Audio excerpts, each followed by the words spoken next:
Hi friends, ನಾನು Ashwini from Mangalore. Welcome back to my channel.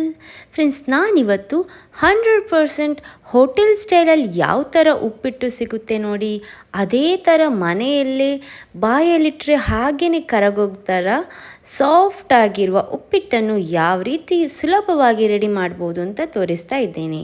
ಇದನ್ನು ಬೆಳಿಗ್ಗೆಯ ಬ್ರೇಕ್ಫಾಸ್ಟಿಗೆ ಕೂಡ ಮಾಡ್ಬೋದು, ಹಾಗೆಯೇ ಸಂಜೆಯ ತಿಂಡಿಗೆ ಕೂಡ ಮಾಡ್ಬೋದು. ಯಾರಿಗೆಲ್ಲ ಉಪ್ಪಿಟ್ಟು ಇಷ್ಟನೇ ಇಲ್ಲ ನೋಡಿ, ಅವರು ಒಮ್ಮೆ ಈ ಉಪ್ಪಿಟ್ಟು ತಿಂದರೆ ಇದು ಖಂಡಿತ ಅವರಿಗೆ ಇಷ್ಟ ಆಗೇ ಆಗ್ತದೆ. ಅಷ್ಟೊಂದು ಚೆನ್ನಾಗಿ ಬರ್ತದೆ ಈ ಉಪ್ಪಿಟ್ಟು. ಹಾಗಾದರೆ ಇಷ್ಟೊಂದು ಚೆನ್ನಾಗಿರೋ ಉಪ್ಪಿಟ್ಟನ್ನು ಯಾವ ರೀತಿ ಮಾಡೋದು ಅಂತ ನೋಡೋಣ. ಅದಕ್ಕಿಂತ ಮುಂಚೆ ಯಾರೆಲ್ಲ ನನ್ನ ಚಾನಲನ್ನು ಇನ್ನೂ ಸಬ್ಸ್ಕ್ರೈಬ್ ಆಗಲಿಲ್ಲ, ಯಾರೆಲ್ಲ ಫಸ್ಟ್ ಟೈಮ್ ನನ್ನ ಚಾನಲನ್ನು ನೋಡ್ತಾ ಇದ್ದೀರಿ, ಈ ವಿಡಿಯೋನ ನೋಡ್ತಾ ಇದ್ದೀರಿ, ನನ್ನ ಚಾನಲ್ಗೆ ಸಬ್ಸ್ಕ್ರೈಬ್ ಆಗಿ ಅಂತ ಹೇಳ್ತಾ ವಿಡಿಯೋನ ಶುರು ಮಾಡೋಣ. ಸೊ ನಾನೊಂದು ನಾನ್ ಸ್ಟಿಕ್ ಪ್ಯಾನ್ ತಗೊಂಡು ಅದಕ್ಕೊಂದು 3 ಚಮಚ ಆಗುವಷ್ಟು ಅಡುಗೆ ಎಣ್ಣೆಯನ್ನು ಹಾಕಿದ್ದೇನೆ. ನಾನಿಲ್ಲಿ ಸನ್ಫ್ಲವರ್ ಆಯಿಲನ್ನು ಹಾಕಿದ್ದೇನೆ. ಸೊ ಇದು ಇನ್ನು ಬಿಸಿ ಆಗಬೇಕು. ಎಣ್ಣೆ ಬಿಸಿಯಾದ ನಂತರ 1 ಸ್ಪೂನ್ ಆಗುವಷ್ಟು ಸಾಸಿವೆ ಹಾಕಿ ಅದು ಚಟ್ಪಟ ಅಂತ ಆಗುವಾಗ 1 ಸ್ಪೂನ್ ಆಗುವಷ್ಟು ಉದ್ದಿನಬೇಳೆ ಹಾಕಿದ್ದೇನೆ. ಸೊ ಇದು ಒಂದು ಘಮ ಬರಬೇಕು, ಅಲ್ಲಿ ತನಕ ಫ್ರೈ ಮಾಡ್ಕೊಳ್ಬೇಕು. ಸೊ ಈ ಉಪ್ಪಿಟ್ಟು ತುಂಬಾ ಫಾಸ್ಟಾಗಿ ಆಗ್ತದೆ, ಅಂದರೆ ಉಪ್ಪಿಟ್ಟಂದ್ರೆ ತುಂಬಾ ಫಾಸ್ಟಾಗಿ ಆಗ್ತದೆ ಅಲ್ವಾ. ಸೊ ಹಾಗಾಗಿ ಬೆಳಿಗ್ಗೆ ಬ್ರೇಕ್ಫಾಸ್ಟ್ಗೆ ಈಸಿಲಿ ಮಾಡ್ಬೋದು. ಸೊ ತೊಂದರೆ ಏನಿಲ್ಲ, ಹೇಳುವಾಗ ಲೇಟ್ ಆದರೂ ಕೂಡ ಉಪ್ಪಿಟ್ಟನ್ನು 10 ನಿಮಿಷದಲ್ಲಿ ಮಾಡಬಹುದು. ಸೊ ಈಗ ನಾನೊಂದು 3 ಕಾಯಿ ಮೆಣಸನ್ನು ಈ ರೀತಿ ಕಟ್ ಮಾಡಿ ಹಾಕಿದ್ದೇನೆ. ಹಾಗೆಯೇ 2 ಮಧ್ಯಮ ಗಾತ್ರದ ಈರುಳ್ಳಿಯನ್ನು ಸಣ್ಣಕ್ಕೆ ಕಟ್ ಮಾಡಿಬಿಟ್ಟು ಹಾಕಿದ್ದೇನೆ.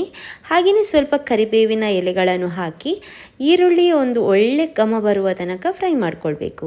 ಸೊ ಇದಕ್ಕೆ ನೋಡಿ ಇಷ್ಟು ಎಣ್ಣೆ ಹಾಕಿದ್ದು ಕರೆಕ್ಟಾಗಿದೆ, ಅಂದರೆ ಇದಕ್ಕೆ ಇಷ್ಟೇ ಎಣ್ಣೆ ಬೇಕಾಗ್ತದೆ. ಸ್ವಲ್ಪ ಕಮ್ಮಿ ಹಾಕಿದರೆ ನಡೆಯೋಲ್ಲ, ಅಂದರೆ ಎಣ್ಣೆ ಸ್ವಲ್ಪ ಜಾಸ್ತಿ ಇದ್ರೇ ಕರೆಕ್ಟಾಗಿ ಉಪ್ಪಿಟ್ಟು ಪರ್ಫೆಕ್ಟಾಗಿ ಬರ್ತದೆ. ಸೊ ಹಾಗಂತ ಜಾಸ್ತಿ ಹಾಕಲಿಕ್ಕೆ ಕೂಡ ಹೋಗಬೇಡಿ. ನೋಡಿ ನಾನೀಗ ಈರುಳ್ಳಿಯನ್ನು ಫ್ರೈ ಮಾಡ್ತಾ ಇರುವಾಗ ಎಣ್ಣೆ ನೋಡಿ ಯಾವ ರೀತಿ ಸ್ವಲ್ಪ ಅಲ್ಲಲ್ಲೇ ಸಿಗ್ತಾ ಉಂಟು ನೋಡಲಿಕ್ಕೆ. ಸೊ ಆ ರೀತಿ, ಅಂದರೆ ಅಷ್ಟು ಎಣ್ಣೆ ಹಾಕಬೇಕು. ಸೊ ನಾನು ಹೇಳಿದ್ದೇನಲ್ಲ 3 ಚಮಚ ಬೇಕಾಗ್ತದೆ ಅಂತ, ಅಷ್ಟಾದರೆ ಸಾಕು. ಸೊ ಈ ಈರುಳ್ಳಿ ಒಂದು ಹಸಿ ಸ್ಮೆಲ್ ಹೋಗಬೇಕು, ಅಲ್ಲಿ ತನಕ ಫ್ರೈ ಮಾಡ್ಕೊಳ್ಬೇಕು. ಆದರೆ ಯಾವುದೇ ಕಾರಣಕ್ಕೂ ಅರ್ಜೆಂಟಲ್ಲಿ ಗ್ಯಾಸನ್ನು ಫಾಸ್ಟಾಗಿಟ್ಟು ಫ್ರೈ ಮಾಡಲಿಕ್ಕೆ ಹೋಗಬೇಡಿ. ಯಾಕಂದರೆ ಈ ಉಪ್ಪಿಟ್ಟು ಮಾಡುವಾಗ ಈ ಒಗ್ಗರಣೆನೇ ಮೇನ್, ಇದು ಕರೆಕ್ಟಾಗಿ ಇರಬೇಕು. ಹಾಗೆಯೇ ನಾನು ಅಡುಗೆ ಮಾಡ್ತಾ ಇರುವಾಗ, ಅಂದರೆ ವಿಡಿಯೋ ಮಾಡ್ತಾ ಇರುವಾಗ ನಿಮಗೆ ಒಂದೊಂದು ಟಿಪ್ಸ್ಗಳನ್ನು ಹೇಳ್ತೇನೆ. ಆಗ ಇದೇ ರೀತಿ ಮಾಡಿದರೆ ನೀವು ಕೂಡ ಉಪ್ಪಿಟ್ಟನ್ನು ಪರ್ಫೆಕ್ಟಾಗಿ ಮಾಡಬಹುದು. ಸೊ ಈಗ ನೋಡಿ ಈರುಳ್ಳಿ ಚೆನ್ನಾಗಿ ಒಳ್ಳೆ ಘಮ ಬಂದಿದೆ. ಈಗ 2 ಟೊಮೆಟೊವನ್ನು ಸಣ್ಣಕ್ಕೆ ಪೀಸ್ ಮಾಡಿ ಹಾಕಿದ್ದೇನೆ. ಅಂದರೆ ಇದರಲ್ಲಿ ಉಪ್ಪು ಖಾರ ಹುಳಿ ಎಲ್ಲ ಕರೆಕ್ಟಾಗಿ ಬ್ಯಾಲೆನ್ಸ್ ಆಗಿರಲಿ ಅಂತ ನಾನು 2 ಟೊಮೆಟೊ ಹಣ್ಣು ತಗೊಂಡಿದ್ದೇನೆ. ಸೊ ನೀವು ಬೇಕಾದ್ರೆ 1 ಟೊಮೆಟೊ ಹಣ್ಣನ್ನು ಕೂಡ ತಗೊಳ್ಬಹುದು. ಸೊ ಕಲರ್ ಕೂಡ ಟೊಮೆಟೊ ಹಣ್ಣು ಹಾಕಿರೋದ್ರಿಂದ ಸ್ವಲ್ಪ ಚೇಂಜ್ ಆಗ್ತದೆ. ಹಾಗೆಯೇ ನಾನು ರವೆಯನ್ನು ಫ್ರೈ ಮಾಡಿಬಿಟ್ಟು ತಗೊಂಡಿದ್ದೇನೆ. ಸೊ ಹಾಗಾಗಿ ಉಪ್ಪಿಟ್ಟಿನ ಬಣ್ಣ ಸ್ವಲ್ಪ ಚೇಂಜ್ ಆಗಿ ಬರ್ತದೆ. ಸೊ ಇದು ಸ್ವಲ್ಪ ಸಾಫ್ಟ್ ಆಗಲಿ ಎಣ್ಣೆಯಲ್ಲಿ, ಹಾಗೆಯೇ ಸ್ವಲ್ಪ ಫ್ರೈ ಆಗಲಿ. ನಾನಿಲ್ಲಿ ಲೋ ಟು ಮೀಡಿಯಮ್ ಫ್ಲೇಮಲ್ಲಿ ಗ್ಯಾಸನ್ನು ಅಡ್ಜಸ್ಟ್ ಮಾಡಿಬಿಟ್ಟು ಮಾಡ್ತಾ ಇದ್ದೇನೆ. ಹಾಗೆಯೇ ರುಚಿಗೆ ತಕ್ಕಷ್ಟು ಉಪ್ಪು ಹಾಕಿದ್ದೇನೆ. ಇನ್ನೊಂದು ಸೀಕ್ರೆಟ್ ಇಂಗ್ರೀಡಿಯೆಂಟ್ಸ್ ಏನಂದರೆ, ನಾನೊಂದು 2 ಚಮಚ ಆಗುವಷ್ಟು ಸಕ್ಕರೆಯನ್ನು ಹಾಕಿದ್ದೇನೆ. ಈ ಹೋಟೆಲ್ಗಳಲ್ಲೆಲ್ಲ ಮಾಡುವಾಗ ಸಕ್ಕರೆ ಹಾಕ್ತಾರೆ, ಆಗನೇ ರುಚಿ ಚೆನ್ನಾಗಿ ಬರ್ತದೆ. ಸೊ ನಾವು ಮನೆಯಲ್ಲಿ ಮಾಡುವಾಗ ಯಾಕೆ ರುಚಿಯಾಗಿ ಬರೋದಿಲ್ಲ ಅಂತ ಅಂದ್ಕೊಳ್ತಾರೆ ಕೆಲವರು. ಸೊ ಈ ರೀತಿ ಸಕ್ಕರೆ ಆ್ಯಡ್ ಮಾಡಿ ನೋಡಿ, ನೀವು ಕೂಡ ಉಪ್ಪಿಟ್ಟನ್ನು ತುಂಬಾ ಟೇಸ್ಟಿಯಾಗಿ ಮಾಡಬಹುದಾಗ. ಯಾಕಂದರೆ ಉಪ್ಪು ಖಾರ ಹುಳಿ ಎಲ್ಲ ಇರ್ತದಲ್ಲ, ಆಗ ಗ್ಯಾರಂಟಿ ಟೇಸ್ಟ್ ಬಂದೇ ಬರ್ತದೆ. ಸೊ ಈಗ ಚೆನ್ನಾಗಿ ಒಮ್ಮೆ ಮಿಕ್ಸ್ ಮಾಡಿ ಆ ಉಪ್ಪು ಸಕ್ಕರೆ ಎಲ್ಲ ಅದರೊಟ್ಟಿಗೆ ಕಂಬೈನ್ ಆಗಲಿ. ಈ ಟೈಮಲ್ಲಿ ನಾನು ಕೊತ್ತಂಬರಿ ಸೊಪ್ಪು ಹಾಕ್ತಾ ಇದ್ದೇನೆ. ಈ ಟೈಮಲ್ಲಿ ಕೊತ್ತಂಬರಿ ಸೊಪ್ಪು ಹಾಕೋದ್ರಿಂದ ಅದರ ಘಮ ಒಳ್ಳೆ ಬರ್ತದೆ. ಸೊ ಒಮ್ಮೆ ಕೊತ್ತಂಬರಿ ಸೊಪ್ಪನ್ನು ಹಾಕಿದ ನಂತರ ಚೆನ್ನಾಗಿ ಒಮ್ಮೆ ಮಿಕ್ಸ್ ಮಾಡಿ. ಸೊ ಈಗ ನಾನು ಆಗಲೇ ಹೇಳಿದ್ದೇನೆ, ನಾನಿಲ್ಲಿ ಚಿರೋಟಿ ರವೆ ತಗೊಂಡಿದ್ದೇನೆ. ಅಂದರೆ ಬಾಂಬೆ ರವೆ ಅಂತ ಹೇಳ್ತಾರಲ್ಲ, ಸಪುರ ಸಜ್ಜಿಗೆ ಅಂತ ಹೇಳ್ತಾರೆ ನಮ್ಮ ಮಂಗಳೂರು ಸ್ಟೈಲಲ್ಲಿ ಹೇಳೋದಾದರೆ. ಸೊ ಇದನ್ನು ಸ್ವಲ್ಪ ಒಂದು ಒಳ್ಳೆ ಘಮ ಬರುವ ತನಕ ಹುರಿದಿದ್ದೆ ನಾನು. ಸೊ ಅದನ್ನು ಈಗ ಹಾಕಿ ಎಗೇನ್ ಸ್ವಲ್ಪ ಹುರಿತೇನೆ. ಅಂದರೆ ಈ ಒಗ್ಗರಣೆ ಏನುಂಟು ನೋಡಿ ಅದ್ರ ಜೊತೆಗೆ ಚೆನ್ನಾಗಿ ಕಂಬೈನ್ ಆಗಬೇಕು. ಸೊ ಹಾಗಾಗಿ ಸ್ವಲ್ಪ ಮಟ್ಟಿಗೆ ಹುರಿತೇನೆ. ಸೊ ಈ ರೀತಿ ಮಾಡೋದ್ರಿಂದ ಉಪ್ಪಿಟ್ಟು ತುಂಬಾ ಟೇಸ್ಟಿಯಾಗಿ ಬರ್ತದೆ. ಸೊ ನೋಡಿ ಎಣ್ಣೆ ಒಟ್ಟಿಗೆ ಚೆನ್ನಾಗಿ ಈಗ ಮಿಕ್ಸ್ ಆಗ್ತಾ ಉಂಟು. ಸೊ ಇದು ನೋಡಿ ಕೆಲವು ಮಕ್ಕಳಿಗೆ ಉಪ್ಪಿಟ್ಟಂದರೆ ಇಷ್ಟನೇ ಇರೋದಿಲ್ಲ, ಆದರೆ ಈ ಥರ ಉಪ್ಪಿಟ್ಟು ಮಾಡಿಕೊಡಿ, ಮಕ್ಕಳು ಕೂಡ ಇಷ್ಟಪಟ್ಟು ತಿಂತಾರೆ. ನಮ್ಮ ಮನೆಯಲ್ಲಿ ಕೂಡ ನನ್ನ ಇಬ್ಬರು ಮಕ್ಕಳು ಕೂಡ ತುಂಬಾ ಇಷ್ಟಪಟ್ಟು ತಿಂದಿದ್ದಾರೆ. ಹಾಗೆಯೇ ಚಿಕ್ಕ ಮಕ್ಕಳಿಗೆ ಕೂಡ ಇದನ್ನು ಮಾಡಿಕೊಡ್ಬೋದು, ಯಾಕಂದರೆ ಅವರು ಕೂಡ ಇಷ್ಟಪಟ್ಟು ತಿಂತಾರೆ. ಒಂದು ವರ್ಷದ ಮೇಲ್ಪಟ್ಟ ಮಕ್ಕಳಿಗೆಲ್ಲ ಈ ರೀತಿ ಮಾಡಿಕೊಡೋದ್ರಿಂದ ಅವರಿಗೆ ಕೂಡ ತುಂಬಾ ಇಷ್ಟ ಆಗ್ತದೆ, ಯಾಕಂದರೆ ಗಟ್ಟಿ ಕೂಡ ಇರೋದಿಲ್ಲ, ತುಂಬ ಸಾಫ್ಟ್ ಆಗಿರ್ತದಲ್ಲ, ಸೊ ತುಂಬ ಇಷ್ಟಪಟ್ಟು ತಿಂತಾರೆ. ನೋಡಿ ಈಗ ಚೆನ್ನಾಗಿ ರವೆ ಮಿಕ್ಸ್ ಆಗಿದೆ, ಅಂದರೆ ಆಗಲೇ ನಾನು ಫ್ರೈ ಮಾಡಿದ್ದೇನೆ, ಆದರೆ ಈಗ ಇನ್ನೊಮ್ಮೆ ನಾನು ಸ್ವಲ್ಪ ಫ್ರೈ ಮಾಡ್ತಾ ಇದ್ದೇನೆ. ಈಗ ನೋಡಿ ಬಣ್ಣ ಯಾವ ಕಲರ್ ಬಂದಿದೆ ಅಂತ ತುಂಬ ಚೆನ್ನಾಗಿ ಕಾಣ್ತಾ ಉಂಟಲ್ಲ. ಈಗ ನೋಡಿ ಇನ್ನೊಂದು ಸೀಕ್ರೆಟ್ ಇಂಗ್ರೀಡಿಯೆಂಟ್ಸ್ ಅಥವಾ ಟಿಪ್ಸ್ ಅಂತಲೇ ಹೇಳ್ಬೋದು, ಸೀಕ್ರೆಟ್ ಇಂಗ್ರೀಡಿಯೆಂಟ್ಸ್ ಅಲ್ಲ, ಇದು ಟಿಪ್ಸ್ ಅಂತಲೇ ಹೇಳ್ಬೋದು. ಬಿಸಿಯಾದ ನೀರನ್ನು ಹಾಕ್ತಾ ಇದ್ದೇನೆ.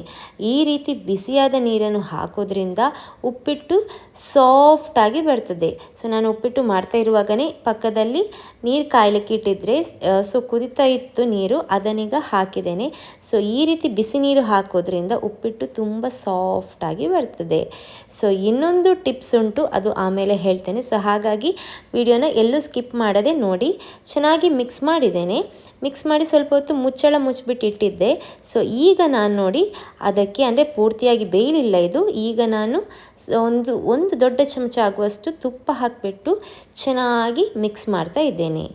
ಇದು ಇನ್ನೊಂದು ಸೀಕ್ರೆಟ್ ಇಂಗ್ರೀಡಿಯೆಂಟ್ಸ್ ಅಥವಾ ಟಿಪ್ಸ್ ಅಂತಲೇ ಹೇಳ್ಬೋದು. ಈ ರೀತಿ ತುಪ್ಪ ಹಾಕಿ ಚೆನ್ನಾಗಿ ಒಮ್ಮೆ ಮಿಕ್ಸ್ ಮಾಡೋದ್ರಿಂದ ಉಪ್ಪಿಟ್ಟು ಬಾಯಲ್ಲಿಡುವಾಗ ಹಾಗೇ ಕರಗೋಗಿ ಬಿಡ್ತದೆ, ಅಷ್ಟು ಸಾಫ್ಟಾಗಿ ಅಷ್ಟು ಸೂಪರಾಗಿ ಬರ್ತದೆ.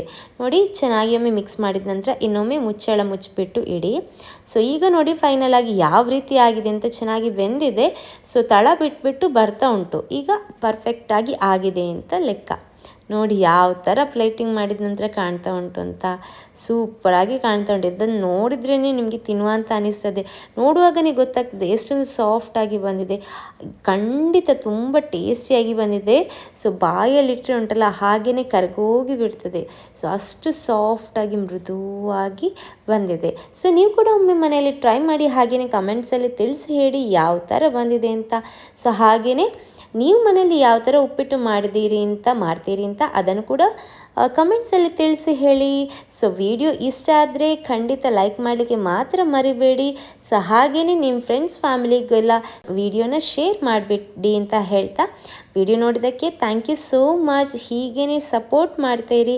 ಹಾಗೆಯೇ ಇನ್ನೊಂದು ವಿಷಯ, ವಿಡಿಯೋನ ಎಲ್ಲೂ ಸ್ಕಿಪ್ ಮಾಡದೆ ನೋಡಿ. ಸೊ ಈ ರೀತಿ ಸ್ಕಿಪ್ ಮಾಡದೆ ನೋಡೋದ್ರಿಂದ ನಾನು ಕೆಲವೊಂದು ಟಿಪ್ಸ್ಗಳನ್ನು ಹೇಳಿರ್ತೇನೆ, ಹಾಗೆಯೇ ಕೆಲವೊಂದು ಸೀಕ್ರೆಟ್ ಇಂಗ್ರೀಡಿಯೆಂಟ್ಸ್ ಕೂಡ ಹೇಳಿರ್ತೇನೆ. ಸೊ ಅದೆಲ್ಲ ನಿಮಗೆ ಅರ್ಥ ಆಗ್ತದೆ. ಸೊ ಮತ್ತೊಮ್ಮೆ ವಿಡಿಯೋ ನೋಡಿದ್ದಕ್ಕೆ ಥ್ಯಾಂಕ್ ಯು ಸೋ ಮಚ್.